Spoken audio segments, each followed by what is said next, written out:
ବର୍ଷା ବର୍ଷାରୁ ନିସ୍ତାର ନାହିଁ ଏବଂ ବର୍ଷା ପରେ ଜଳବନ୍ଦୀ ଏବଂ ବନ୍ୟା ପରିସ୍ଥିତିରୁ ମଧ୍ୟ ମୋଟାମୋଟି ନିସ୍ତାର ନାହିଁ। ଇଏ କ୍ରମରେ ଗୋଟିଏ ପରେ ଗୋଟିଏ ଜିଲ୍ଲା ବୃଷ୍ଟିପାତ ଏବଂ ତଜନିତ ବର୍ଷାର ପରିଧି ଭିତରକୁ ପଳେଇ ଆସିଲାଣି। ମାଲକାନଗିରି ଭଳିଆ ଜିଲ୍ଲା ଯେଉଁ ଜିଲ୍ଲା ପ୍ରକୃତରେ ଡେଫିସିଏଣ୍ଟ ରେନଫଲ୍ ଥିଲା, ଅନାବୃଷ୍ଟି ଥିଲା, ସେଠି ମଧ୍ୟ ପ୍ରବଳ ବୃଷ୍ଟି ହେଇକରି ବର୍ତ୍ତମାନ ବୃଷ୍ଟି ଦୃଷ୍ଟିରୁ ପୁଣି ସ୍ୱାଭାବିକ ପରିସ୍ଥିତି ସେଠି ହେଇଗଲାଣି। କିଛି କିଛି ସମସ୍ୟା ତିଆରି ହେଇଥିଲା, ତାର ସମାଧାନ ମଧ୍ୟ ହେଇଯାଇଛି।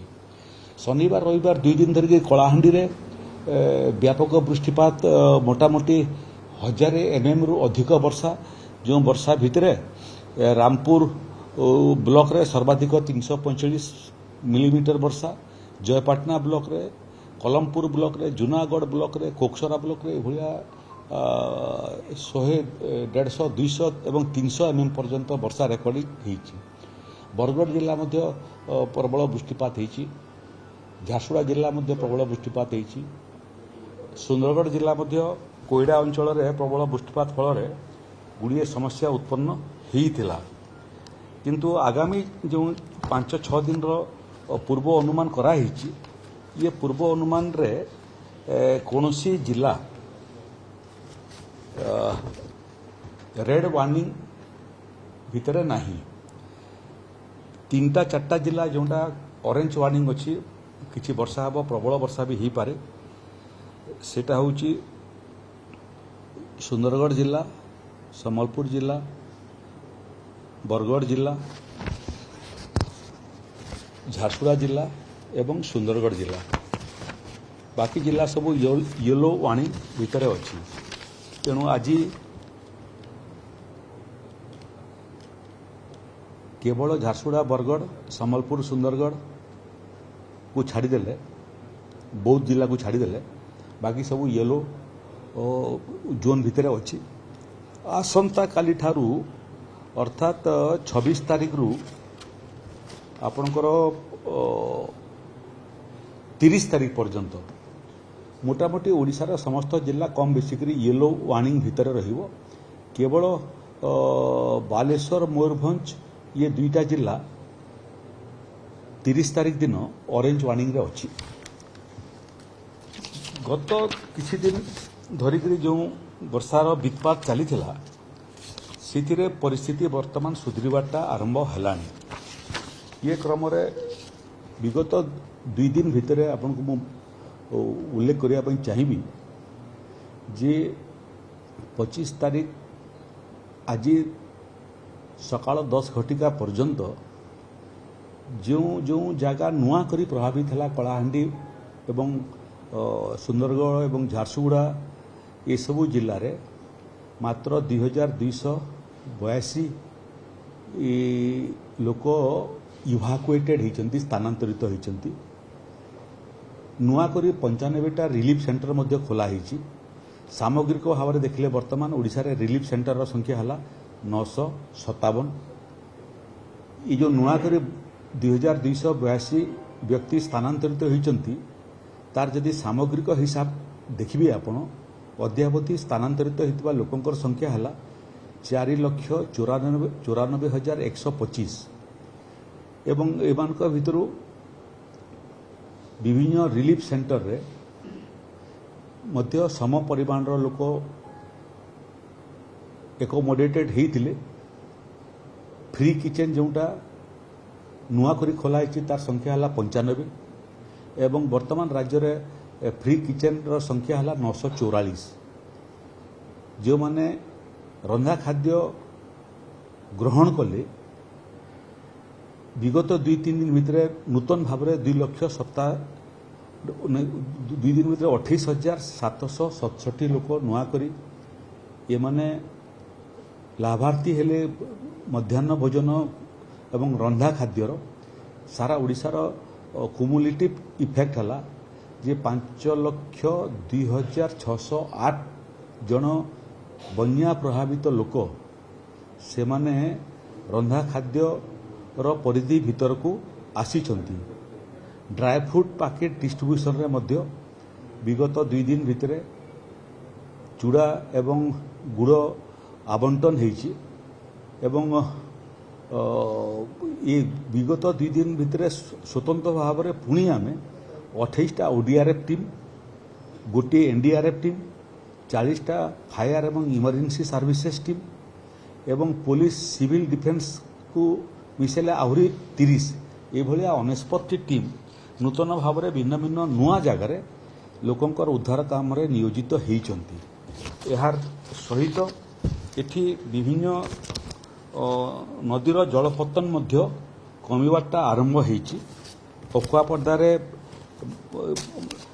जलपतन जोटा विपद संकेत को छुईला सेठी मध्य कमिबाटा आरंभ हेलानी। एठी आपणकर महानदीर उपर मुंडरे मध्य वर्षा हवा कारणरू 2.5 लाख अधिक क्यूसेक जल महानदी भीतर को प्रवेश करुची एवं 2 लाख क्यूसेक जल महानदी रिलीज होची। ये क्रम रे तेल नदी मध्य पानी निष्कासित हवा फल रे मुंडुली रे तेल नदीर पानी आसिक पहुंची साइलानी। आकु महानदीर पानी मध्य पहुंचब किंतु कोनोसी एथिरे विपदर संभावना नहीं। वर्तमान मध्य नराज देगिरी 2 लाख क्यूसेक पानी मात्र निष्कासित होची, तेणु एठी कोनोसी प्रकार विपद नहीं। या सहित देवगढ़ जिलार बारकोट ठारे सबुठु हाईएस्ट रेकर्ड होची 182 mm विगत 24 घंटा भितर। सम्बलपुर जुजमुरा रे मध्य 117.8 mm वृष्टिपात रेकर्डेड होची। रायगड़ार चंद्रपुर ठारे मध्य 115 mm वर्षा रेकर्डेड होची एवं बलांगीर सांगे सांगे सुवर्णपुर, कलाहांडी, बरगढ़, सुंदरगढ़, बौद्ध, झारसुगुड़ा, नवरंगपुर, कोरापुट, मालकानगिरी भली जिला मानकु मध्य 45 mm रु 100 mm पर्यंत पानी वृष्टिपात रेकर्डेड होती। ये क्रम रे ओडिशार समस्त नदी र जलपतन वर्तमान कमिबाटा आरंभ कलानी। से भितरे आपणकर महानदी उपर मुंडरे जो कथा मु उल्लेख करुଥିଲି, उपर मुंडरे आज सकाळ 8टा पर्यंत जो तथ्य आम पाखे हस्तगत होईची सेथिरे महानदीर खैरमाल ठारे 5,55,000 क्यूसेक पानी प्रवेश करुची। बारमूल ठारे 2,30,000 क्यूसेक पानी प्रवेश करुची। मुंडली ठारे 2,09,000 क्यूसेक पानी प्रवेश करुची। तेल नदीर पथरला ठारे 1,94,778 क्यूसेक पानी प्रभावित होउची। ये क्रम रे हीराकुदर रिजर्भर मध्य जोटा सर्वोच्च जल स्तर 630 फुट थिबा समय एबे आमे 622.8 फुट पानी अच्छी। तेणु डेंजर लेवल थारू आमे ढेर तले अच्छु एवं 16टा गेट रे पानी निष्कासित होउची। से क्रमरे रेंगाली रे मध्य आमे जलपतन जोटा स्वाभाविक लेवल थारू कम अच्छी।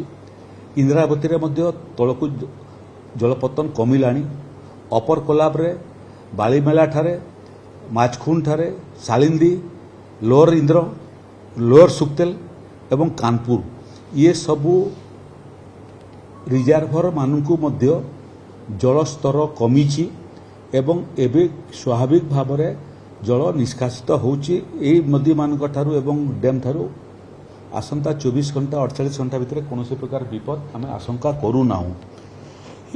हीराकुद रे जोटा आपन को उल्लेख करथली 2,23,000 क्यूसेक पानी प्रवेश करुची एवं 2,33,000 क्यूसेक पानी निष्कासित होउची।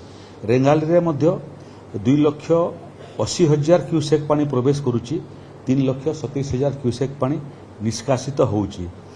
ये सब दृष्टि आगामी 4-5 दिन विभिन्न जिले में येलो वार्निंग थिबा जिला मानकु कम वर्षा, ऑरेंज वार्निंग थिबा जिला मानकु यथा सुंदरगढ़, संबलपुर, झारसुगुड़ा, देवगढ़ ये भाया जिला मानकु किछि वृष्टिपात हम कौनसीटा रेड जोन रे नहीं। आम आशा करुचु आकु आहरी परिस्थिति सुधरिब एवं मूलतः जो 3टा जिला जाजपुर आपणकर जाजपुर सहित भद्रक एवं बालेश्वर ये 3टा जिले में मध्य संपूर्ण जल निष्कासित है नहीं। संभवतः आहरी 48 घंटा कि 72 घंटा लगे समग्र भाव में जल निष्कासित होगापी। केन्दुझर, मयूरभंज ये 2टा जिलार मध्य परिस्थिति व्यापक भाव में सुधरी।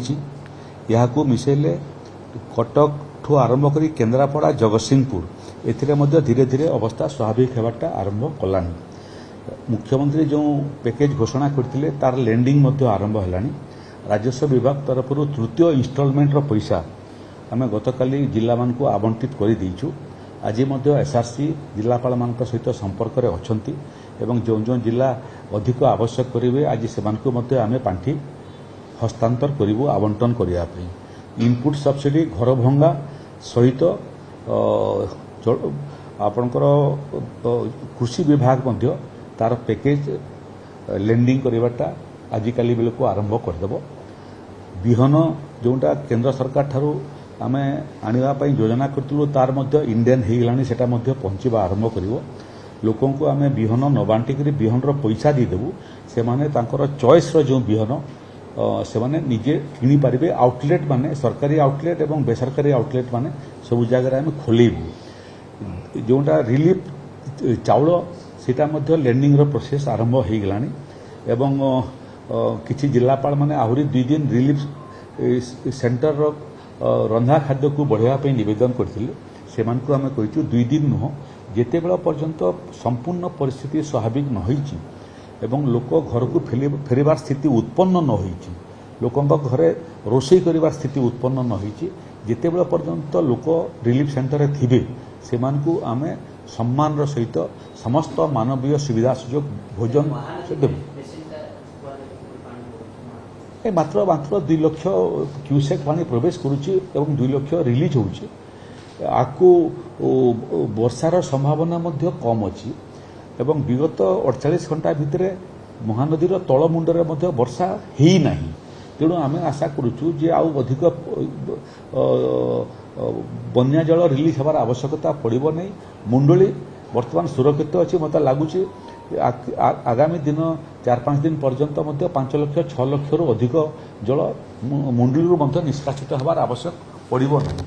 तेणु बर्तमान परिस्थिति सुधुरुची। गोटे जिनस गुड़िए मेडिकल टीम आम जिला मान को अवस्थापित करूँ एवं डिसइनफेक्शन काम चली जिते पानी सबू निष्कासित होची सेतिरे बंध एवं जिते जलाशय अच्छी ताकू डिसइनफेक्शन काम चली। ट्यूबवेल बोरवेल रो डिसइनफेक्शन काम चली।